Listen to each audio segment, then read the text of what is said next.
welcome to a brand new episode of Black, White, and Red All Over. I'm Victor Dandridge. Unfortunately, Rye is still out. Oh my God, dude. All the prayers and sweet healing sent to you, my friend. Definitely take good care of yourself. We want you to heal up and be on the mend post-surgery. So guys, send good thoughts to Rye because he needs them. But show must go on, baby. So I'm here at Comic Town. I'm back home, and I've got some good stuff that I've read. Man, there are some things. Okay, so I've got Hit Girl number 4. We've got Invincible not Spider-Man, Iron Man number 600. The last of the Bendis run. The last! And then we have Brothers Dracul number 2. Where do I want to start? Ooh, that's a tough one. You know what? No, it's not. I'm going to go with Invincible Iron Man, and here's why. So with this being Brian's last run, or the final issue of things, as he's now fully over there at DC, this kind of was something that was basically a swan song, if you will. Oversized issue, 600, multiple pages, many different artists. I mean, it's almost like a who's who that Brian has ever worked with. I mean, Max in there, Laniel Yu, I mean, Mark Bagley's in there, Mike Deodato Jr., like so many people are in this book. It's ridiculous. They get like a couple pages at a time, and it's a cool showcase of his history. Now, reading-wise, it does kind of try to put like a nice little fine, bow on things, and it still keeps some things open for the future. I can see a lot of people walking away with this one kind of upset because there's one particular little thing that is said in here that he acknowledges is not answered. So I can see that being something that, for years and years and years, people are like, well, it was cool, but why didn't you answer that thing? When you see him at the next, convention or panel, I know that's going to get brought up. I can guarantee Dollars to Donuts, the why that's not solved is going to be brought up. So, farewell, Brian.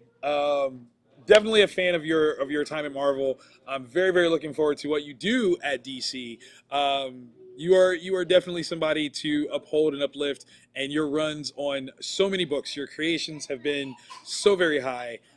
I have to admit that I am in awe of all the things that you've accomplished. And one day, I hope to actually have my name spoken by you. That would be awesome. So, Snow, I'm coming for you. The next thing that I'm going to talk about, I got a sneak peek, so it was so good to read this in the flesh, to actually get like hands-on copies. Hit Girl number 4. Mark has wrapped up this particular piece of Hit Girl's tour around the world in a masterful showcase of, oh, you didn't see that coming.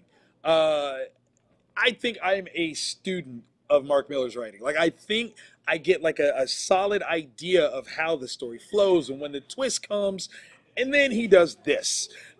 This was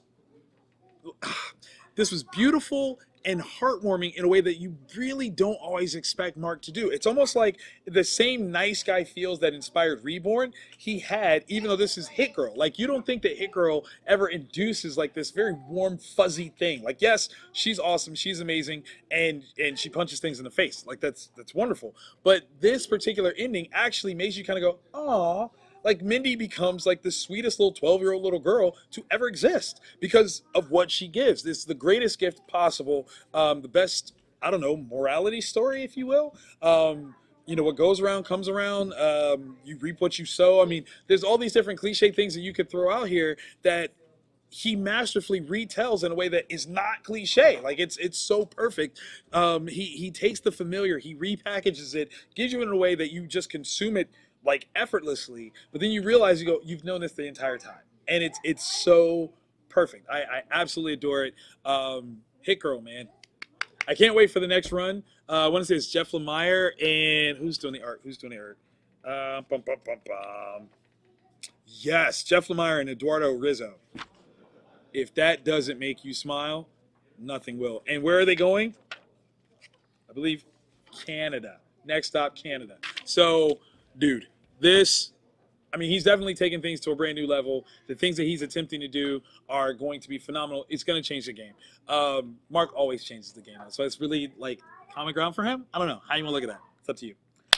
Last but certainly not least, Brothers Dracul number 2, AfterShock Comics. I mean, what else is there to say, right? We read the first one, and we adored it. I have to look all the time. So Mirko Kolak is the artist for this. That is a name that if you don't know by now, you will, because the fire that is on the page here is perfect. Cullen Bunn writing, and he's obviously a genius at re-establishing, re-looking at history, things that we know, and bringing in these like little details. I mean, Bram Stoker, I thought, wrote the book on Dracula. Like, he did, actually. But this, something new, something else. It's rich. We've got the brothers. Okay, so you know where things were, kind of picking up the pieces and seeing how the whole like vampire association ever infected Vlad in the first place. Like, it's building up so much stuff, and you know this stuff, you know this lore. This is not like a brand new, like, oh my god, what's a vampire, who is Dracula? But to see this happen is so beautiful, and the way it's being told is so refreshing. That's the word I'm looking for. Refreshing. You can't even imagine that where this goes. Like, you think you would be like, oh well, yeah, obviously this is going to happen and this is going to happen, but I don't think that it's going to be so obvious.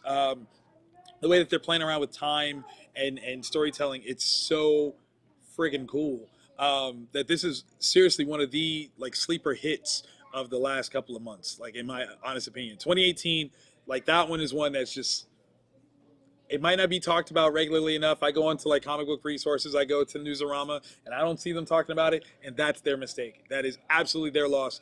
Don't make it yours. Grab that book ASAP, like right now. I don't even care if if you're watching this mobilely on your phone, it should be while you're walking into the comic shop to get this book. That's how good it is. Yeah, that's right. I said it, and I meant it. Facts. But you know what's also fact? It's now time for some honorable mentions. Jumping into it. So, let's see. We'll start with this one. Black Panther #1. I love this cover. Something about it just got me. I don't even know. It was so beautiful. I don't even, let's see, does it say who did it? Because I know that there's like a bunch of covers here. It's hard to know exactly who did this particular one. Yeah, I don't know. We got Ta-Nehisi Coates is back. He's done a phenomenal job. We've got Daniel Kuna on the artwork. The setup, we've seen his preview in a couple of things. The setup of the Wakandan Empire in space is a nice, I think, red herring. That's all I will say to before we get into any spoilerific things, but it does spark the idea of what happens if Wakanda decides to move beyond Earth. That's a brilliant idea. Like, that right there, if that was Ta-Nehisi's pitch, I get why it was greenlit.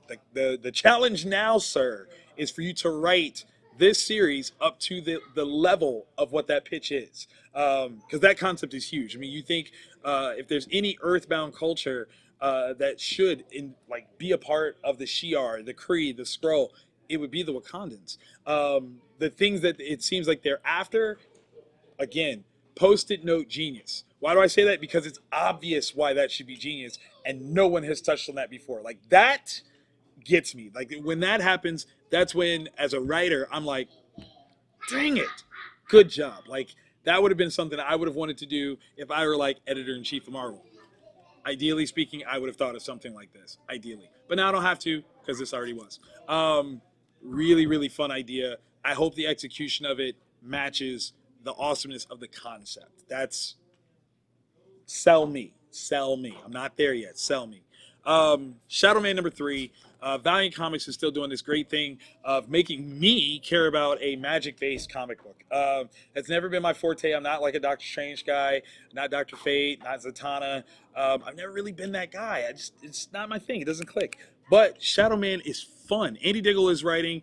Steven Segovia. I think there might be another artist in this one as well. Adam Polina, yes, that's what I thought. Nice mix of styles. They work for this like really cool story. It does still feel like you need to know a little bit more of Shadowman's history to really follow everything here. But the stuff that they're throwing out there is mad cool. If you have any sort of love for like I want to say the 3rd season of American Horror Story, when they were doing the cool like the witches and they were down in Louisiana doing stuff. If you have any joy of that, this is the comic book series that you should be reading. I hope that the numbers for this like skyrocket because it's something fun, it's different, it's unique, it's got its own voice, it's got its own style. It's really a good book, and the covers, I have loved each and every cover that is dropped on this. Cool digital showcase, great art, great concept, wonderful characters. Shadowman, you need to be reading that. You definitely need to be reading that. I'm just saying. Now, I know this was a short, quick, sweet episode. Is because we've had a lot of things to do recently, and one of the biggest things is to get ready for Wizard World Columbus. Now, this is what I need you guys to do. I need you guys to buy your tickets online. Go to wizardworld.com, and I need you to use code ComicT20, all one word. Save 20% off your purchase, courtesy of Comic Town, our home, the home of Black, White, and Red all over. This way, you'll make Ryan smile while he's in his little sick bed, you know, mending up, and make him happy by buying all your tickets. All your tickets. Tell your friends. Tell your friends' friends. Buy them for your friends. That's a nice thing to do, right? I think you can do that. Actually get those tickets. Now, the show is 2.5 weeks away. I know this is going to sound crazy. Maybe this works well for you. Maybe it doesn't. But we've actually launched a new program where you can make payments on your tickets. I know, that's crazy. Maybe you have half right now. Maybe you have half in like 2 weeks. Maybe you get paid in 2 weeks. But put that purchase down, and I believe you can still use this code to get 20% off your general admission stuff. So, there is no excuse. I expect to see you guys there. And you didn't hear this from me? We've got more people that we're announcing. One of them we thought was canceled, and they're not. Is that cryptic enough for you? I hope so. The only way you'll find out exactly who it is if you're watching the Wizard World page, or you've already bought your ticket using that code that I just told you. You forgot it already? Jeez. I'll tell you one more time. Comic T 20, all one word. Okay, put it all together. 20% off. All yours. My gift to you. Our gift to you. Because we love you so much.